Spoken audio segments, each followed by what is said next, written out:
O presidente Lula comanda hoje mais uma reunião ministerial e pode decretar a saída honrosa de Daniela Carneiro do Turismo. Em troca, o prefeito de Belford Roxo, marido da ministra, negocia a gestão dos hospitais federais no Rio de Janeiro, a área que já foi controlada por Flávio Bolsonaro. A gente tem os detalhes agora com Rafael Procópio. O presidente Lula comanda hoje mais uma reunião ministerial no Palácio do Planalto. O encontro pode ser o último com a participação da ministra do Turismo, Daniela Carneiro, que balança do cargo por motivação política. De olho em apoio no Congresso, o Planalto deve ceder à pressão do União Brasil, partido do qual a deputada se desfiliou recentemente. O substituto já foi definido, deputado Celso Sabino, que também pertence ao União Brasil. O ministro das Relações Institucionais, Alexandre Padilha, e o líder do governo na Câmara dos Deputados, José Guimarães, pediram uma semana para efetivar a substituição. Por outro lado, o Planalto também cobra os votos do União Brasil para aprovação de pautas no Congresso. O partido, que já comanda 2 ministérios, também quer cargos de segundo escalão, como a Embratur. Ontem, Daniela Carneiro participou de uma audiência na Comissão de Desenvolvimento Regional e Turismo no Senado. Mas quando questionada sobre a possível mudança, ela se esquivou. A questão de achismo é algo complicado, né? Mas eu estou aqui firme, falar que acha que aqui, estou comunista, atuando para a gente fortalecer o turismo no Brasil. Na reunião de hoje, Lula deve preparar uma saída honrosa para a ministra. Daniela e o marido, Vaguinho, prefeito de Belford Roxo, na Baixada Fluminense, foram importantes cabos eleitorais do petista nas eleições de 2022. Em contrapartida, Lula pode apoiar o político que quer disputar o governo do estado em 2026, além do controle dos hospitais federais no Rio de Janeiro. Eu entendo a questão da política, das trocas, do toma lá da cá, da necessidade de você formar uma base aliada, né, que tenha condições de votar projetos importantes. Isso faz parte da política, né? Seríamos ingênuos se imaginássemos que não. Mas seria auspicioso também, né, se ministros fossem escolhidos de acordo com pelo menos alguma capacidade técnica e, uma vez no cargo, fossem cobrados por resultados no âmbito do ministério. E não porque não entregam votos no Congresso e não conseguem articular uma base de apoio. O que a Daniela Carneiro fez pelo turismo do Brasil? Eu até achei engraçado que no áudio dela, se a gente puder ouvir de novo, ela no final ela fala como se ela quase estivesse esquecendo. Para que a gente possa continuar... E aí ela não sabia continuar fazendo o quê? E aí ela fala, depois de uma pausa, ela fala assim, promovendo o turismo do Brasil. Dá uma olhadinha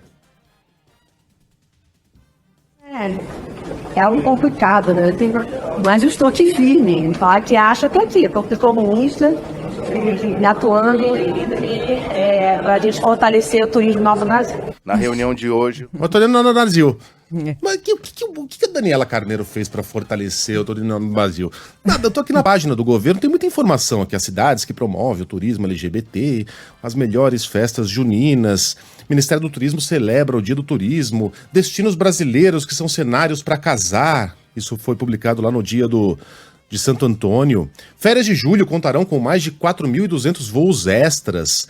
Prêmio não sei o que lá de sustentabilidade... Não sei o que lá divulga, selecionados para bababá, mais de 3 milhões devem viajar no Corpus Christi. Cadê os projetos para vender o Brasil? O Brasil, eu não canso de dizer, recebe menos turistas do que a Torre Eiffel. Não é menos turistas do que a França, nem Paris. Menos turistas que a Torre Eiffel.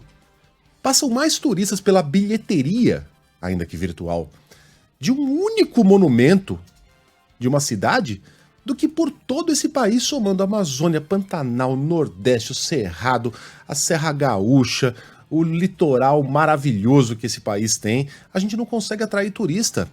Mas o Brasil é um país muito distante. Nós recebemos menos turistas que a Argentina, que é mais distante, que tem as suas atrações. Mas não dá para comparar a miríade de atrações que existe aqui no Brasil com o que os argentinos oferecem. O potencial do Brasil... E as dimensões? Se fez a comparação com a Argentina, imagina, olha as dimensões, olha o tamanho do nosso potencial. Estou vendo os dados oficiais aqui do Brasil. No ano passado, e é do próprio Ministério do Turismo, a gente recebeu pouco mais de 3,5 milhões de turistas, o ano inteiro. Em 2022, 3,5 milhões de turistas. Esse número impressionante aqui é que ele é menor do que de 2019. Ou seja, antes do pico ali da pandemia, Porque a gente teve um 2019 em que ainda foi possível fazer as viagens, né?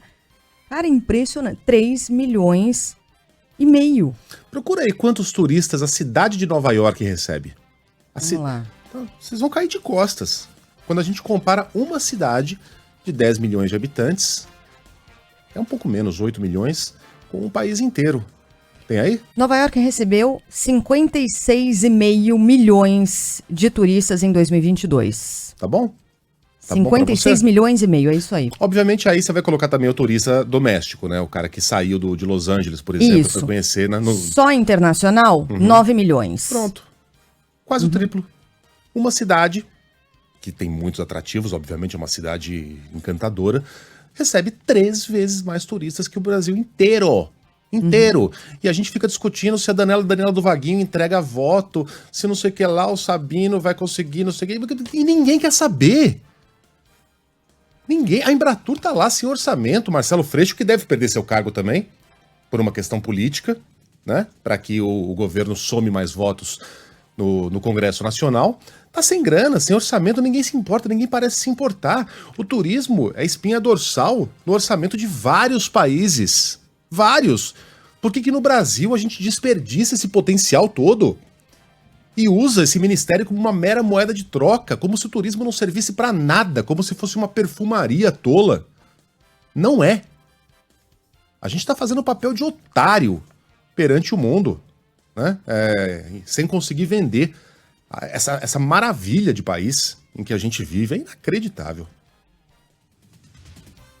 Eu não estou vendo o WhatsApp dos ouvintes agora, mas eu tenho certeza absoluta que depois dessa fala, e a gente compreende muito bem o que você está dizendo, viu, Megali? De que não é possível fazer política sem essas trocas. Mas aí eu tenho certeza que algumas pessoas vão dizer, tá vendo? Quando você teve um governo que colocou ali pessoas com base em critérios técnicos, né, entre aspas, vocês não exaltaram o suficiente, agora faz o L, blá, blá, blá, essas coisas todas.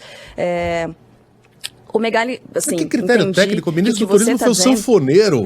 Então, né? Exatamente. Ele foi lá e fez ministros da Educação. Lembra que ele fez uma campanha em inglês falando para virem transar com a gente? Sim. Visite us and love us. Ele queria dizer, visite-nos e se apaixone. Só que ele escreveu em inglês, venha pra cá e transe com a gente. Sim. Critérios técnicos. Agora, quando a gente costuma falar sobre isso, né, Megali, sobre as dificuldades para se fazer política, o sistema ele está baseado nisso. É difícil fugir desse modelo que foi estabelecido e o último governo não conseguiu fugir desse modelo que foi estabelecido, muito embora vendesse que faria isso, né? Agora, uma coisa é você apontar essa fragilidade do nosso sistema político, não criminalizando a política em si, né? O que você está falando, o que você disse, pelo menos para mim, ficou muito claro que é isso. Não é passando pano para o que está acontecendo, mas tendo a consciência de que o nosso sistema, infelizmente, é baseado nisso. Então, só para responder, imagino, né, Sheila, que aí as mensagens do Faz o L devem estar muito fortes. Tem. Por aí. Agora, mas sabe que tem muitas mensagens também, pelo que eu peguei aqui de pulso, no WhatsApp, tá? Não olhei o chat do YouTube. Talvez ali a coisa esteja mais apaixonada do ponto de vista político dos extremos, mas no WhatsApp, muita gente falando de violência. Saindo do campo político, da discussão política, mas tratando da violência como um dos elementos que afastam turistas no Brasil. Também, mas a gente está aqui também tratando sobre políticas públicas para o turismo, né? Inclusive, como trabalhar essas questões relacionadas à segurança. Olha, se você for pegar a estatística de Chicago, ela tem mais mortes por 100 mil habitantes do que cidades como Porto Alegre, São Paulo, Florianópolis, Rio de Janeiro não. Se você pegar as estatísticas de Washington DC, a capital americana, mesma coisa. Você vai ter mais assassinatos por cabeça do que São Paulo, que é a nossa maior cidade. Obviamente, aqui a gente está falando de violência urbana, né, de latrocínios, assaltos, e lá muito mais de guerra de gangues que acontecem nas periferias da cidade. Mas são cidades que têm o seu grau de violência também. Né? Aí a questão é saber vender o nosso produto. E o nosso produto é bastante vendável, apesar dos pesares.